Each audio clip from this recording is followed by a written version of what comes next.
Santo, eles pegaram o Senhor Jesus e o levaram de espinhadeiro para lançá-lo, precipitá-lo de lá, porque queriam ceifar a sua vida. Ele escapa desses homens cheios de raiva, cheios de ódio, e agora ele vai dar continuidade descendo para a região de Cafarnaum. Quando ele chega na região de Cafarnaum, a Bíblia diz que ele começa a ensinar o reino de Deus e entra dentro de uma sinagoga. Preste muita atenção agora no que eu vou dizer. Após sair da sinagoga, o texto diz que um dos moradores locais, por nome Simão, convida o Senhor Jesus a entrar em sua casa, porque a sua sogra estava enferma. A lei judaica é clara, nenhuma mulher tinha o direito de convidar um visitante à sua casa, somente o homem. E ele é convidado a entrar em sua casa, aceitando o convite, entra na casa de Simão, vai até a sogra dele que estava enferma com febre, põe as mãos sobre ela, repreende a febre, ela se levanta e começa a servir os que estão presentes. Preste muita atenção nos detalhes agora. É um período entre meio-dia e 3 horas da tarde, quando o texto vai dizer que todos os enfermos da Galileia começaram a ser trazidos à casa de Simão, e ele punhava as mãos sobre todos os enfermos e os curava. A tarde vai embora, a noite está chegando, o texto vai mudar, dizendo que agora as pessoas possessas, oprimidas por demônios, eram trazidas a pressas à presença do Senhor Jesus dentro da casa, e ele repreendia todos os demônios e não os deixava falar, porque eles sabiam que ele era o Filho de Deus. Ele passa a madrugada, irmãos, expulsando demônios, libertando pessoas, e quando clareia o dia, já é muito grande a multidão, preste atenção nisso, e sendo já dia, Jesus está saindo de dentro da casa e está dizendo para a multidão que está na porta: eu preciso ir a uma outra cidade, anunciar o reino de Deus, pois para isso eu fui enviado. Mas como a multidão o impedia de prosseguir, o texto diz que ele vira-se para a região marítima, que é de Genezaré, pois a casa de Simão ficava de frente ao lago de Genezaré. A multidão não deixa prosseguir, então ele vira-se para o lago e vê alguns pescadores que haviam descido do barco. Ele entra novamente no barco de Simão, afasta um pouco da praia e ensina o reino de Deus à multidão por mais alguns momentos. Depois de ensinar, ele dá uma ordem a Simão, dizendo: Simão, vai agora ao mar alto e lançai a vossa rede para pescar. E ele vai dizer: Senhor, eu trabalhei que hora? Trabalhei que hora?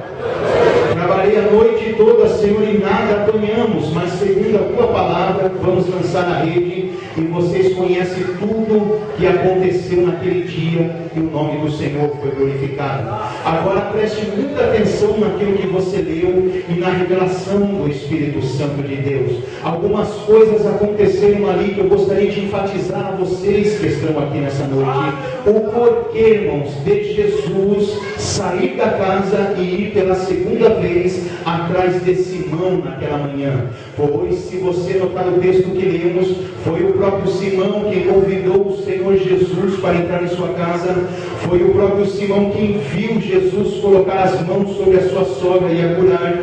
Foi o próprio Simão que viu os milagres dentro da sua casa. Foi o próprio Simão que viu as pessoas sendo libertas durante a noite. Mas quando acaba a noite e vai iniciar-se a madrugada, alguém tomou uma decisão precipitada naquela noite. Que decisão ele tomou? Tomou a decisão de deixar de ouvir a palavra dentro da casa, tomou a decisão de deixar de ver os sinais e trocou tudo aquilo por uma noite de pescaria. E eu quero te dizer, irmãos, que Simão só fez isso porque ele era pescador desde a sua meninice. Ele sabia que a noite era favorável para a pesca, e ele não foi só não, ele convidou os seus amigos porque a noite era favorável. Vamos pescar porque esta é a noite da vitória, esta é a noite em que haverá abundância de pesca. Mas quando eles foram pescar naquela madrugada, preste muita atenção, eles tinham experiência de pesca, mas quando eles lançaram as redes e puxaram as redes com toda a experiência que eles tinham, o texto diz que a rede ficou vazia naquela madrugada. Mas houve insistência, houve persistência. O texto diz toda noite trabalhamos. Eles não perderam tempo. Vamos lançar a rede de novo. Quando lançavam a rede pela segunda vez, com toda a experiência, eles tornavam a puxar a rede e a rede continuava vazia. Foi uma madrugada de decepção, foi uma madrugada de redes vazia. Olhe para cá e preste atenção na revelação da palavra. Sabe por que a rede de Simão permaneceu vazia durante toda aquela madrugada? É porque na nossa vida, irmãos, na vida de um ser humano que está nessa terra, ele pode passar a sua vida sem ter um encontro com Deus e sem conhecer a Deus, e nada vai mudar na sua vida. É permissivo dos céus que um homem passe por essa terra sem conhecê-lo e nada vai mudar na sua vida. Mas outra coisa é na vida de um homem, de uma mulher, de um jovem, ter um encontro com Deus, ter o privilégio de ouvir a sua palavra, ter o privilégio de ver os seus sinais e virar as costas para tudo isso. Noites de redes vazias serão permitidas na vida de pessoas que viram as costas para as palavras de Deus e para os sinais que Ele quer operar na vida de um escolhido e de um chamado. Estamos vivendo um dia de muitas pessoas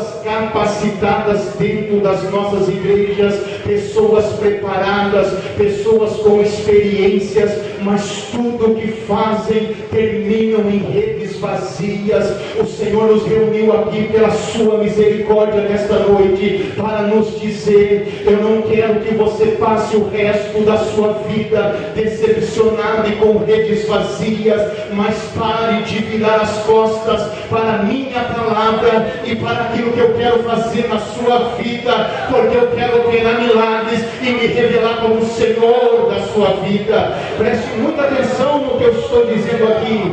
A decisão, irmãos, a decisão de ir atrás de Simão daquela manhã não partiu do homem, partiu do próprio Filho de Deus. Sabe por quê? Porque o Deus que você serve, o Deus que te chamou, Ele jamais vai permitir um ser humano ouvir a sua palavra, ver os seus sinais e não experimentar o poder da palavra na sua vida. Quando Simão ouviu a palavra, viu os sinais e não experimentou, o Senhor tomou uma decisão naquela manhã: eu preciso ir atrás de Simão, porque ele não pode viver o resto da sua vida sem conhecer o poder da minha palavra. Deixa eu te dizer uma grande verdade aqui nesta noite: vai haver um divisor de águas espirituais na vida de muitas pessoas que estão aqui nessa noite, porque tem pessoas orando na presença de Deus e dizendo: Senhor, eu tenho visto na vida de A, eu tenho visto na vida de B, mas o Senhor te diz: se prepara, porque nesta noite eu vou permitir você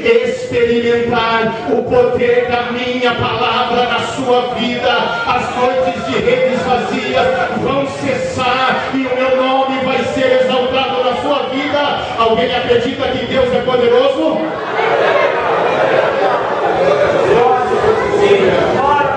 Quantos querem conhecer o poder da palavra aqui nessa noite?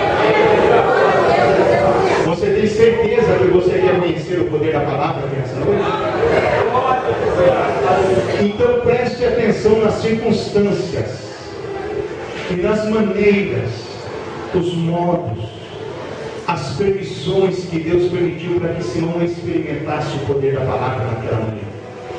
Para que Simão pudesse experimentar o poder da palavra, o Senhor permitiu uma noite de frustração na vida de Simão, na área da sua vida em que ele se achava ser melhor do que os outros, na área em que Simão achava ter mais capacidade do que os demais. O Senhor preparou uma noite de frustração na vida de Simão. Todo homem, toda mulher escolhido por Deus para experimentar o poder da sua palavra, Deus vai permitir noites permissivas de frustrações na área em que você se acha ser melhor do que os outros e na área em que você confia na sua própria capacidade. Simão confiava na sua própria capacidade e o Senhor permitiu uma noite de frustração na sua vida. Mas deixa eu te dizer uma coisa: quando Deus permitiu uma noite de frustração na área em que você se acha ser bom e ter mais capacidade do que os seus irmãos, e tudo o que você fizer terminar em redes vazias, vocês serão julgados por dois tipos de pessoas que estão à sua volta. Primeiro, você vai ser julgado pelos espirituais, que discernem bem todas as coisas e vão entender o que Deus está fazendo na sua vida. Mas por outro lado, você também será julgado pelos carnais que estão à sua volta e não discernem bem nada do que Deus faz na vida de um escolhido e de um chamado na sua presença. E quando você estiver passando por uma noite permissiva de Deus, em que tudo estiver dando errado, os carnais vão se levantar para julgar a sua vida e vão começar a dizer: está vendo porque a rede dela está vazia? É porque tem pecados escondidos. Está vendo porque nada está dando certo na vida dela? É porque cometeu algum erro no passado. Está vendo porque tudo que ela faz não dá certo? É porque tem alguma coisa escondida. Isso são os carnais julgando quem está passando por uma noite permissiva de Deus, porque eles não compreendem o trabalhar de Deus. Eu não sei se os irmãos estão lembrados, quando Jesus reúne o colégio apostólico pela primeira vez e sai em missão com eles. A Bíblia diz que ao se aproximarem da primeira cidade onde o Evangelho, o reino de Deus seria anunciado, na entrada principal da cidade, perto do portão principal, havia um homem mendigando pão, e este homem era aleijado desde a sua meninice. Quando os discípulos viram um homem mendigando pão, doente, aleijado, abandonado na porta da cidade, a Bíblia diz que Simão se levantou e disse: Jesus, revela-nos em particular agora quem foi que pecou. Foi este homem que pecou ou foi os seus pais quem pecaram? Porque ele é aleijado, mendigo, e está mendigando pão na porta da cidade. Jesus se levantou e disse: oh Simão, você ainda é muito carnal e não entende nada da vontade permissiva de Deus para os homens da terra. Não foi ele quem pecou e nem foram seus pais quem pecaram, mas tudo isso foi permitido para que se manifestasse a glória de Deus sobre a sua vida. Deixa eu te informar uma grande verdade espiritual aqui nesta noite: tudo o que está acontecendo na sua vida não é porque você falhou ou pecou, mas é permissão de Deus para que se manifeste a glória dele sobre a sua vida. E eu vim dizer uma grande verdade aqui nesta noite: Deus vai calar a boca dos carnais que estão julgando a sua vida, que estão achando que você vai terminar com as redes vazias. Não vai. Deus vai calar a boca deles e vai mostrar que está no controle da sua vida. Levante a mão só quem está entendendo o que Deus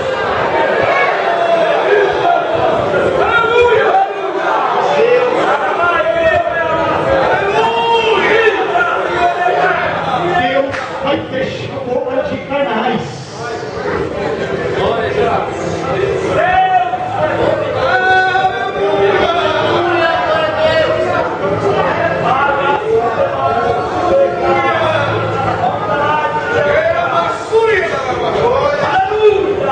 Eu vou repetir de novo porque não tenho medo. Eu subi aqui debaixo de oração e consagração. O meu Deus vai fechar a boca desse carnal que está julgando a sua vida. Ele não sabe o que está preparado para você. Deus vai mudar a história. Deus vai agir pela sua vida, meu irmão.